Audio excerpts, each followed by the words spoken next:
안녕하세요. 내가 사는 주식이 미사일처럼 떡상하길 바라는 마음으로 미국 주식 사는 일기 미사일TV입니다. 오늘 먼저 올린 영상은 실적 발표를 위주로 다뤄보았습니다. 이번 영상에서는 어제 발표되었던 인플레이션과 밀접한 경제 관련 지표들에 대해서 다뤄보겠습니다.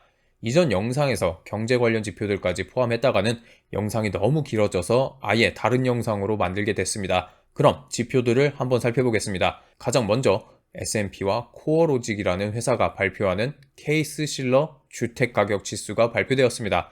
매달 발표되는 지표이지만 이 지표는 약간의 시차 때문에 괴리가 있는 자료입니다. 전월 대비 지표를 보면 주택가격 하락폭이 더 커졌다는 것을 알 수 있습니다. 이미 6월까지 마지막 상승을 한 이후에 7월에 하락을 하고 8월 달에는 더욱 큰 하락을 하는 모습을 보여주고 있습니다. 그렇다는 것은 높은 확률로 9월 달에도 8월 달 대비 하락을 할 가능성이 높다는 말이겠죠. 전월 대비 하락폭을 보면 2011년 12월 이후에 최대 하락폭으로 코로나 팬데믹 때도 오히려 주택가격은 상승했던 것을 생각해보면 확실히 심각하게 하락하고 있는 추세라고 볼 수 있습니다. 지금 이것이 얼마나 큰 하락인지 말씀드리기 위해 전년 동기 대비 지표를 가져왔습니다.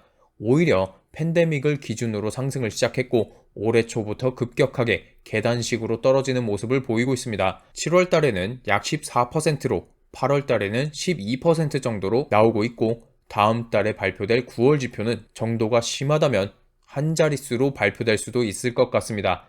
이것은 이 자료를 집계하기 시작한 1987년 이후에 가장 큰 폭의 하락이라고 하는데요.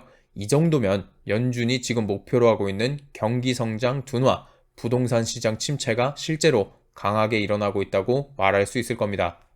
다음 보시는 것도 마찬가지로 S&P 그리고 코어로직에서 발표하는 자료인데요. 이번엔 20대 주요 도시 주택가격 지수입니다. 통계에 따르면 20개 주요 도시 주택가격 지수는 전월 대비 1.3%나 하락하는 모습을 보이고 있습니다.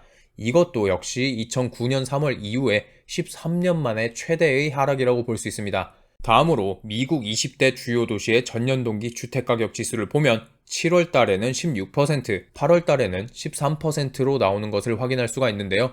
미국의 주택가격은 20대 주요 도시의 주택가격 추이만 봐도 전반적으로 확인이 가능하다는 것을 알 수 있습니다. 다음으로 연방주택금융청에서 발표하는 통계가 있습니다. Federal Housing Finance Agency인데요. 줄여서 약자로 FHFA라고 부르시면 됩니다. 여기서 발표된 주택지수를 보면 6월 달에 고점을 찍고 계속해서 하락하는 모습을 보실 수가 있습니다. 전월 대비로는 7월 달에는 0.6%, 그리고 8월 달에는 0.7% 하락하는 모습을 보이고 있는데요. 이 수치만 보면 별것 아닌 하락일지 모르지만 2개월 연속 하락하는 것은 2011년 3월 이후로 처음이라고 보고되었습니다. 주택 가격뿐만 아니라 슬슬 미국 아파트의 렌트비도 꺾이고 있다는 것을 확인할 수가 있었습니다.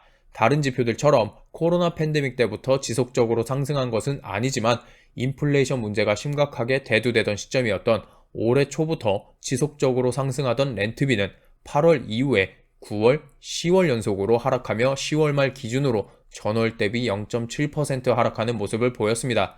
이 자료를 나타낸 기사 내용에는 연준은 이것을 분명히 자각하고 있을 것이며 내년부터는 코어 인플레이션이 가파른 하락을 할 것이라는 것들을 연준에서 충분히 예측할 수 있을 것이라고 말하고 있습니다. 자, 이번 영상에서는 굉장히 빠르게 주거비에 관련된 지표들을 한번 살펴봤는데요. 굉장히 많은 지표들이 한 번에 코어 인플레이션에서 가장 큰 비중을 차지하는 주거비 인플레이션이 꺾이고 있다는 것을 보여주고 있습니다. 주거 인플레이션은 그 특성상 하락을 한번 시작하면 그 하락의 폭이 크지만 인플레이션 지수에 반영되는 속도는 굉장히 둔합니다. 그래서 전문가들은 지표들이 당장은 주거비 인플레이션이 꺾이고 있다는 것을 가리키고 있다고 한들 실질적으로 인플레이션이 잡히고 있다는 것을 피부로 느끼고 그것이 인플레이션 지표에 반영되기까지는 최소한 3개월에서 6개월까지도 걸린다고 합니다.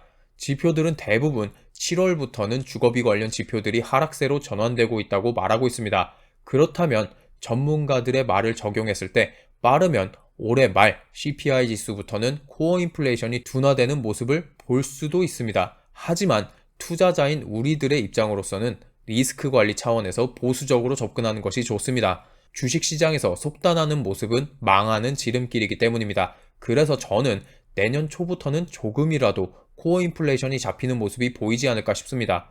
그러면 그때부터 엄청나게 하락했던 주가는 같은 속도 혹은 그보다 더 빠르게 상승할 수도 있습니다. 강력한 지진이 일어나기 전에 전조현상들이 있죠. 대표적으로 동물들의 이상행동입니다. 그런 것들을 보면 우리는 어느 정도 대비는 할 수 있어요. 하지만 주식시장은 다릅니다. 주식시장은 우리에게 올라갈 거라는 신호를 따로 주지 않습니다.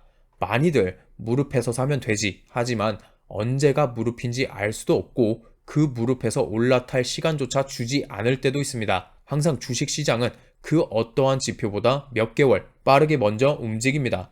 왜냐하면 주식시장은 심리에 의해서 움직이기 때문이죠. 그러니까 방금 말했던 지진으로 따지면 동물들이 이상행동을 보이는 것을 확인하기도 전에 주가 폭등이라는 지진이 발생한다는 말이죠. 그러면 우리가 해야 할 일은 무엇일까요? 그냥 평소에 지진을 대비하고 있으면 됩니다. 그게 바로 우리들에게는 적립식 분할 매수죠. 그렇게 적립식으로 계속해서 분할 매수를 하면서 기다리면 인플레이션은 잡힐 것이고 연준은 긴축 기조에서 양적 완화로 스탠스를 돌릴 것이며 다시 기업들과 경제는 호황을 맞이하게 되면서 주가는 하늘 높은 줄 모르고 다시 오를 겁니다. 그리고 다시 때가 되면 올해와 같은 상황이 돌아오겠죠. 하지만 이런 사이클이 한번 끝나고 난 이후에 지수가 아무리 폭락한다고 하더라도 지금보다 더 높은 곳에 위치했을 겁니다. 대비하지 않은 사람들은 이때 사놓을 걸 이렇게 한탄할 것이고 지속적으로 좋은 자산을 사놓은 우리들은 아무리 주가가 폭락을 해도 마음이 쓰릴 뿐 저런 후회는 하지 않을 겁니다. 제가 항상 하는 말이 있는데요. 안 하고 후회하는 것보다 하고 나서 후회하는 게 낫다. 이거는 주식시장에서 투자하는 여러분들이 한 번쯤 곱씹어 볼 만한 이야기라고 생각합니다.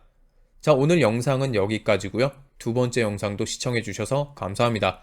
영상이 도움이 되셨다면 좋아요와 구독 그리고 알림 설정까지 부탁드리겠습니다. 감사합니다.